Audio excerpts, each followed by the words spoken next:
जंगल में ठंड दस्तक दे रही थी। सभी पक्षी आने वाले कठिन समय के लिए तैयारी कर रहे थे। इस बार तो गौरी कवि ने भी कमाल कर दिखाया। उसने सबसे पहले अपना घर बनाने का ठान लिया था। गौरी, मैं कोई सपना तो नहीं देख रहा, क्या सच में तुम इस बार घर बनाना चाहती हो?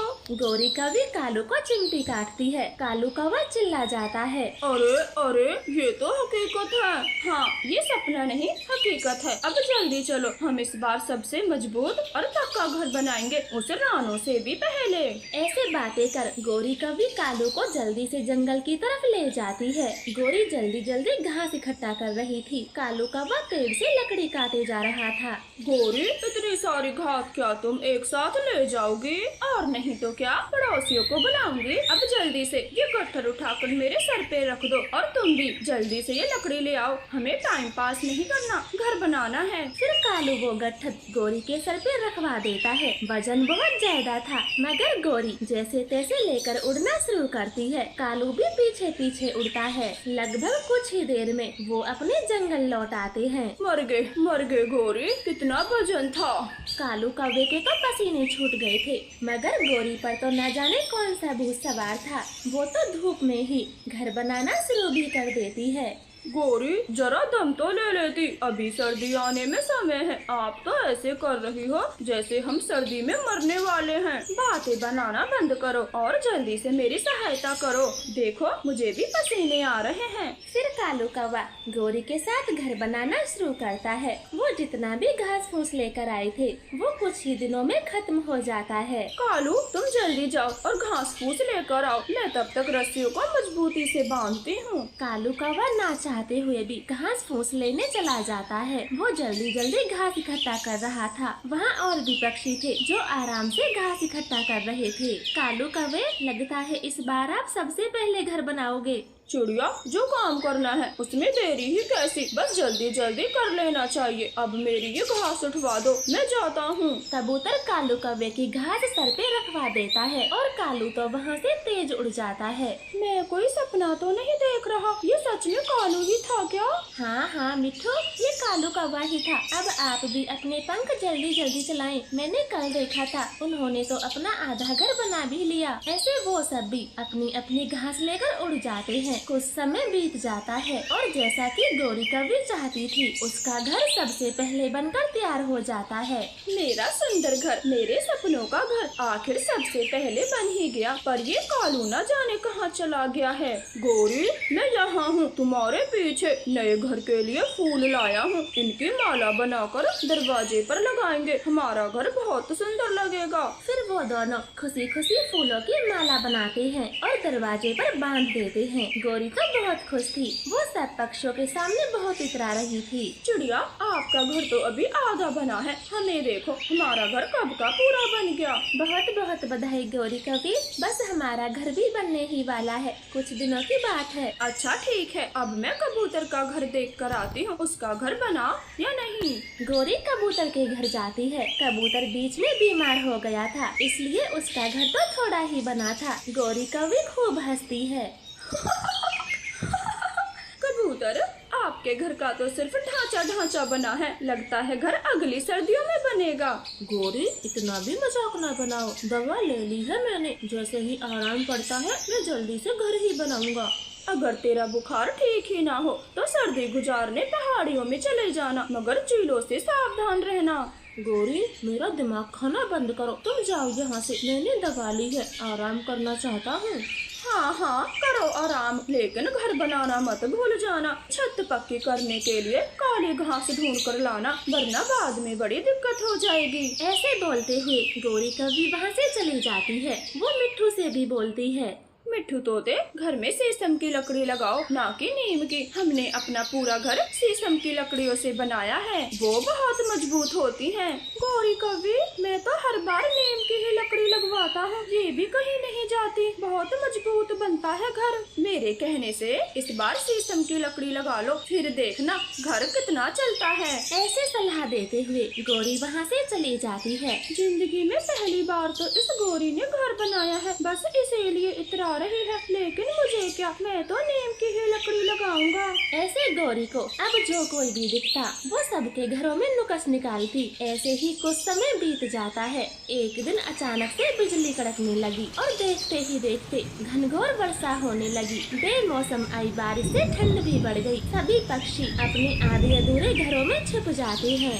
कालू, जल्दी वो देखे, कबूतर की तो छत ही नहीं है, वो कैसे बैठा है। गौरी, हमारा घर तो बना पड़ा है, फिर तुम्हें दूसरों से क्या लेना, मुझे सोने दो, बहुत तेज नींद आ रही है। ऐसे बोलकर कालू कौवा तो सो जाता है, मगर गौरी को कहाँ चैन था। वो तो बस भीगते हुए पक्षियों को देखना चाह रही थी। तभी वहाँ एक बंदर खुद को बचाने के लिए पेड़ के पास आता है। गौरी तो बंदर को देखते ही बोल जाती है, तुम इतने होशियार बने फिरते हो, तो फिर ऐसे मौसम से बचने के लिए घर क्यों नहीं बनाया। गौरी कवि की ये बात सुनकर बंदर को गुस्सा आता है, लेकिन वो चुप ही रहा और पेड़ की आड़ में खुद को बचाने का प्रयास करने लगा। थोड़ी देर शांत रहने के बाद गौरी कवि फिर से बोलती है, बंदर महाराज जी, सारी गर्मी तो इधर उधर आलस में बिताती होंगी, अच्छा ही होता अगर अपने लिए एक घर भी बना लेते। गौरी की इस बात को सुनकर बंदर ने गुस्से में जवाब दिया, तुम अपने से मतलब रखो, मेरी चिंता छोड़ दो। गौरी कवि शांत हो गई, लेकिन बारिश रुकने का नाम नहीं ले रही थी और ठंडी हवाएं भी चल रही थी। बंदर तो ठंड से कांप रहा था और खुद को ढकने की भरसक कोशिश कर रहा था, मगर गौरी ने तो मानो जैसे बंदर को छेड़ने की कसम खा ली थी। वो फिर से बोलती है, तुमने अगर थोड़ी सी भी अकल दिखाई होती तो आज इस हालत में न होते। गौरी ने अपनी बात खत्म भी नहीं की थी कि बंदर बौखलाते हुए बोलता है, चुप काली कौवे, एकदम चुप। अपना ये बार बार का फुसफुसाना बंद करो और ये ज्ञान की बातें अपने पास रखो। पंडित बनने की कोशिश मत करो। गौरी चुप हो गई। अब तक काफी पानी गिर चुका था। बंदर बिल्कुल इतने में गौरी से नहीं रहा गया। वो फिर से बोली, कम से कम अब तो घर बनाना सीख लेना। इतना सुनते ही बंदर तुरंत ही पेड़ पर चढ़ना शुरू करता है। भले मैं घर बनाना नहीं जानता हूँ, लेकिन तोड़ना अच्छे से जानता हूँ। ये कहते हुए उसने गौरी का घर तहस नहस कर दिया। अब गौरी कालू बंदर की तरह बेघर हो गए थे और ठंड से कांप रहे थे। दोस्तों, ऐसा बहुत बार होता है, लोग मुसीबत में फंसे व्यक्ति की मदद करने की बजाय उसे दुनिया भर की नसीहत देने लगते हैं। वयस्क होने के नाते हर कोई अपनी स्थिति का खुद जिम्मेदार होता है। शुभ चिंतक के रूप में हम एक आध बार सलाह तो दे सकते हैं, हाँ, पर उसकी कमी के लिए बार बार टोकना गौरी कवि की हालत में पहुंचा सकता है। प्लीज हमारे चैनल को सब्सक्राइब करें। आपका धन्यवाद। आज के नौजवान पक्षी जिंदगी के लंबे सफर को तय करने के बाद बुढ़ापे में कदम रख चुके थे। गौरी कवि को तो बहुत तेज खांसी थी और कालू कौवे के घुटनों में दर्द था। जग्गू बेटे, मेरे लिए खांसी की दवा ले आना और अपने पापा के लिए घुटनों पे लगाने की दवा ले आना। माँ, पापा, आप बूढ़े हो गए हो तो ये खांसी बुखार आम बात है। इतनी सी बात के ऊपर मुझे क्यों परेशान करते हो? और नहीं तो सासू माँ, जग्गू जी की सैलरी 15,000 रुपए है। घर के खर्च इतने हैं कि ये पैसे भी कम पड़ जाते हैं। तो क्या आप दोनों चुप नहीं रह सकते, जो हर समय हमारा खर्चा बढ़ाने की बात करते हो? जग्गू बेटे, बहू क्या बोल रही है? पापा ठीक ही तो बोल रही है चंदा। बेटे, जब तू छोटा था तेरे पापा दिन के 100 रुपए कमाते थे, लेकिन जब भी तुझे कुछ होता था तो पैसों की चिंता किए बिना ही सीधा अस्पताल ले जाते थे। और एक तुम हो जो अपने खर्चे गिनवाते हो।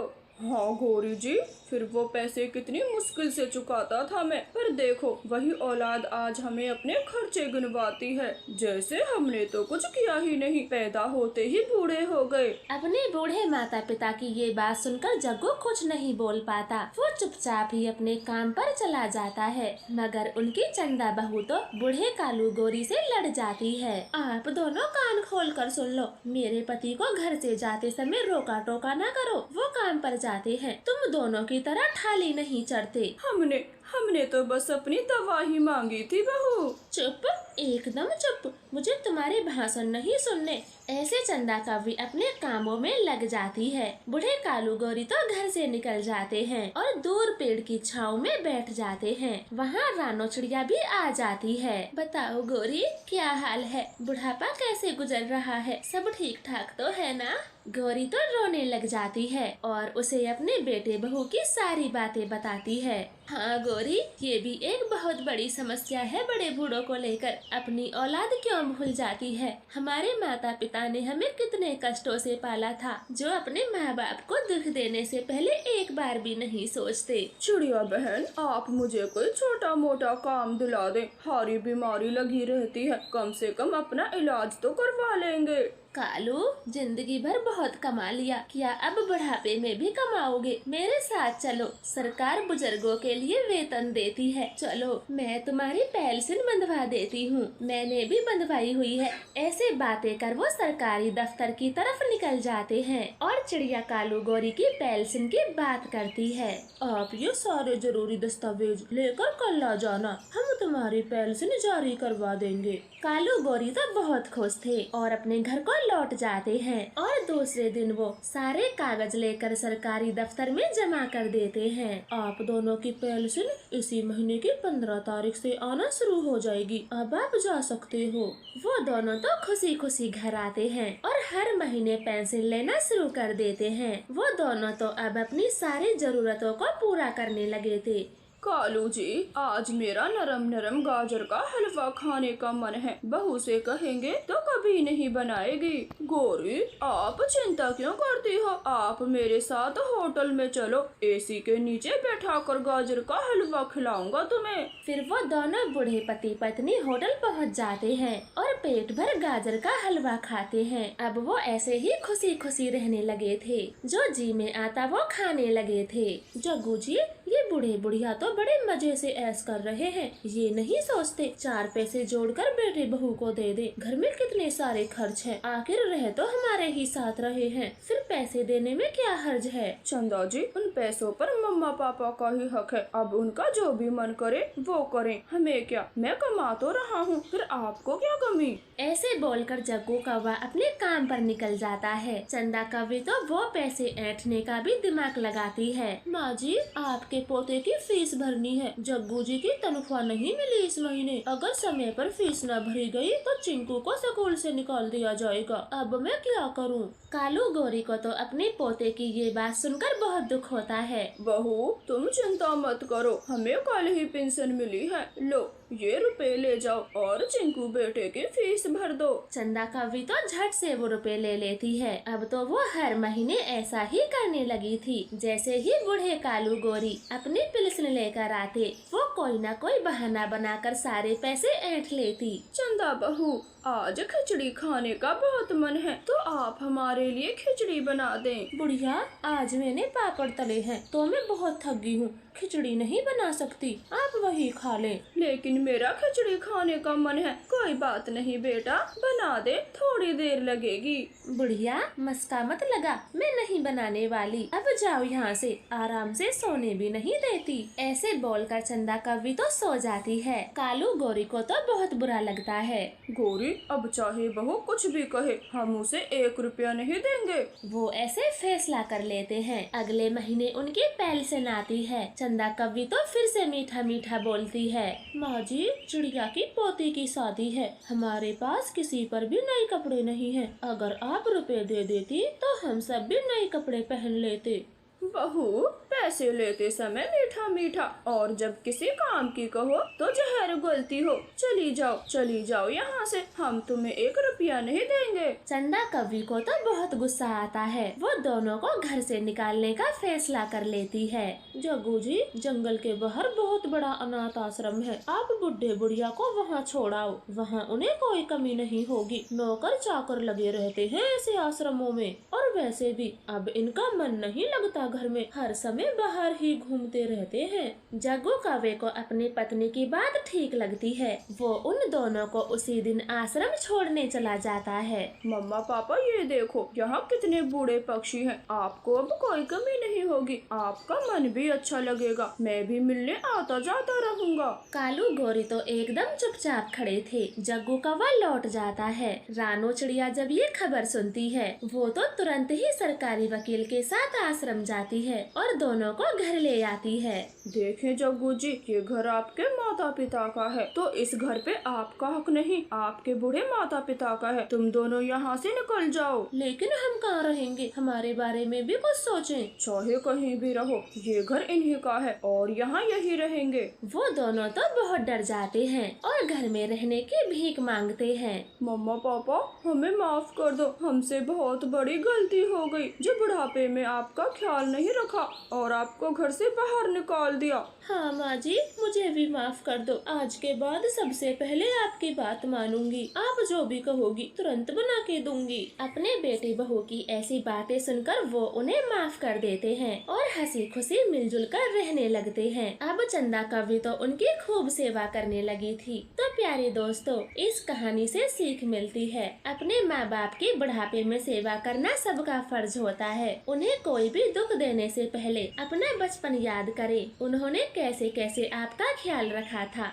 आपका धन्यवाद। रानो चिड़िया एक मछुआरे की पत्नी थी। उसका पति कई सालों से मछली पकड़ने का काम किया करता। उनका एक बेटा भी था। टुन्नू जी, आज मेरा मन बहुत घबरा रहा है, आप घर पर ही रहें, मछली पकड़ने ना जाएं। रानो जी, पागल मत बनो, यही तो मौसम आया है पैसे कमाने का। बाजार में मछली के दाम बढ़ गए हैं, एक दिन में बहुत कमाई होती है। ऐसे टुन्नू चिड़ा अपनी पत्नी रानो की बात नहीं मानता और अपना जाल उठाकर मछली पकड़ने चला जाता है। उनका पड़ोसी कालू कौवा टुन्नू चिड़े से बहुत जलता था, क्योंकि वो तो टुन्नू के हिस्से की मछली भी खुद ही बेचना चाहता था। आज तो टुन्नू को मार के ही दम लूंगा, फिर सारी मछलियाँ मैं बेचा करूँगा और मैं बहुत पैसे वाला पक्षी बन जाऊँगा। आज कालू कौवा नदी किनारे ही थोड़ी दूरी पर एक पेड़ में छुपा हुआ था। टुन्नू चिड़ा जैसे ही पानी में अपना जाल फेंकता है, तब कालू कौवा आहिस्ता आहिस्ता आता है और टुन्नू को जोर से धक्का दे देता है। बचाओ, मुझे कोई डूबने से बचाओ, कोई है, मैं मर रहा हूँ, मुझे कोई बचाओ। कालू कौवा तो चुपचाप खड़ा हुआ था। उसकी आंखों के सामने टुन्नू चिड़ा पूरा डूब जाता है। अब कोई दूसरा मछुआरा नहीं है जो मेरे से ज्यादा मछली पकड़ेगा। अब आराम से मैं ही मछली बेचा करूँगा। फिर कालू कौवा अपना जाल फेंकता है और ढेर सारी मछली पकड़कर बाजार चला जाता है। आज तो शाम के 6 बजे हैं और दिन भी गुजर गया। और दिन तो टुन्नू जी 2 बजे ही आ जाया करते थे। मैं कौवों से पता करके आती हूँ। ऐसे चिंता करते हुए मम्मा चिड़िया कौवों के घर जाती है। कौवे की पत्नी गोरी तो ढेर सारे पैसे गिन रही थी। 5,000, 7,000 और ये हो गए पूरे 10,000। वाह पति जी, पहले ही दिन पूरे 10,000 की बढ़ोतरी हुई है। आगे आगे तो पता नहीं क्या होगा। हाँ गोरी, जब वो टुन्नू चिड़ा मछली लेकर बाजार में जाता था तो पता नहीं सब पक्षी उसी के पास भीड़ लगाते थे। आज तो सब मेरे पास थे। वो दोनों ऐसे बातें कर रहे थे, तभी उनका दरवाजा खटखटाते हुए चिड़िया अंदर आती है। वो दोनों तो डर जाते हैं। कहीं इस चिड़िया ने हमारी बातें सुन तो नहीं ली। अगर चिड़िया को सब पता चल गया तो मैं जेल में सड़ूंगा। कालू भैया, मेरे पति अभी तक घर नहीं लौटे, आपकी उनसे कोई बात हुई थी? नहीं चिड़िया बहन, मेरी कोई बात नहीं हुई। टुन्नू तो आज बाजार भी नहीं आया, तो मुझे कैसे पता होगा वो कहाँ है। रानो, मुझे लगता है टुन्नू तुझे छोड़कर कहीं दूर चला गया, इसलिए तो अभी तक घर नहीं लौटा। चुप हो जाएं गोरी, बोलने से पहले बात को तोलना चाहिए। आप मेरे सीधे साधे पति के बारे में गलत ना बोलें। ऐसे बोलकर चिड़िया वहाँ से चली जाती है। कौवे राहत की सांस लेते हैं। एक पल के लिए तो मैं भी डर गया था। चलो, सब अच्छा हुआ जो चिड़िया ने कुछ सुना नहीं। अब कहाँ ढूंढूं टुन्नू जी को, किससे पता करूं? मैं तो बाजार में किसी को जानती भी नहीं हूँ। ऐसे रानो चिड़िया अपने पति को खूब ढूंढती है, लेकिन उसे कुछ पता नहीं चलता। ऐसे ही कुछ महीने बीत जाते हैं। अब रानो चिड़िया को अपना गुजारा करने के लिए कोई काम धंधा चाहिए था, जिससे वो अपने बेटे का पेट पाल सके। मैं क्या करूं? घर में 1 रुपया नहीं है और अपने छोटे से बेटे का पेट कैसे भरूं? मम्मा, जो काम पापा करते थे आप भी वही काम करें, उस काम में बहुत मुनाफा होता था। अरे हाँ कुकू बेटे, ये तो मैंने सोचा ही नहीं। अब अब तो मैं कल से मछली पकड़ने ही जाऊंगी। फिर रानो चिड़िया दूसरी सुबह को ही मछली पकड़ने चली जाती है। कालू कौवा चौंकते हुए पूछता है, अरे रानो चिड़िया, आप मछली पकड़ने आई हो? कुछ पता भी है मछली कैसे फंसाई जाती है? हाँ कालू भैया, क्यों नहीं, मैं भी एक मछुआरे की ही पत्नी हूँ, तो मुझे मछली पकड़ना अच्छे से आता है। ऐसे बातें करते करते चिड़िया काफी सारी मछली जमा कर लेती है और उन्हें बेचने बाजार चली जाती है। कौवे को तो बहुत गुस्सा आ रहा था। अब ये छोटी चिड़िया भी मछली पकड़ने आया करेगी, इसे भी टुन्नू की तरह जोर से धक्का देना पड़ेगा। अरे वाह, अब मैं इन पैसों से राशन का पूरा सामान खरीद पाऊंगी। ऐसे खुश होते हुए चिड़िया घर जाती है। 2-3 दिन गुजर जाते हैं। एक सुबह रानो चिड़िया नदी किनारे बैठी हुई थी। तब कालू कौवा पीछे से आता है और चिड़िया को जोर से धक्का देता है। चिड़िया कालू कौवे को साफ साफ देख लेती है, मगर वो पानी में डूब जाती है। हो गया, चिड़िया का भी काम सफा हो गया, लेकिन इसने मुझे देख लिया।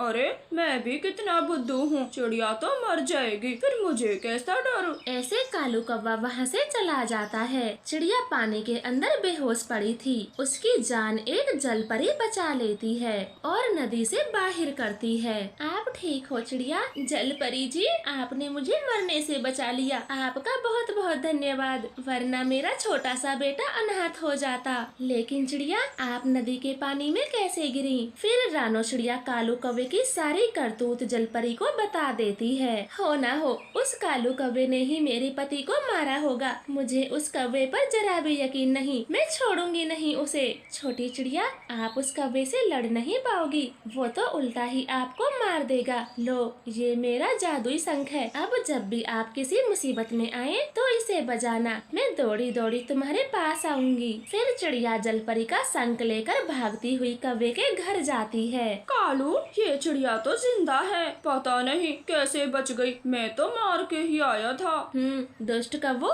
मेरे पति को मारने में तुम्हारे पंख नहीं कांपे। मैं जंगल के सब पक्षियों को बता दूंगी, फिर जंगल के पक्षी तुम्हें जिंदा नहीं छोड़ेंगे, बेमौत तुम भी मारे जाओगे। कालू, देख क्या रहे हो? जब न मरी तो अभी ही मार दो, वरना हम मारे जाएंगे। फिर कालू कौवा अपना चाकू निकालता है। तभी चिड़िया शंख बजाती है और वहाँ पर जल परी आ जाती है। ऐसे जालमों को तो जिंदा ही नहीं रहना चाहिए, वरना ये किसी को भी मार सकते हैं। फिर जल परी कालू का चाकू छीनकर उसी को मार देती है। गोरी कौवी के भी दोनों पंख काट फेंकती है। उन्हें ऐसे पड़े देख चिड़िया के दिल को शांति मिलती है। परी वापस से अपने तालाब में चली जाती है और उस दिन के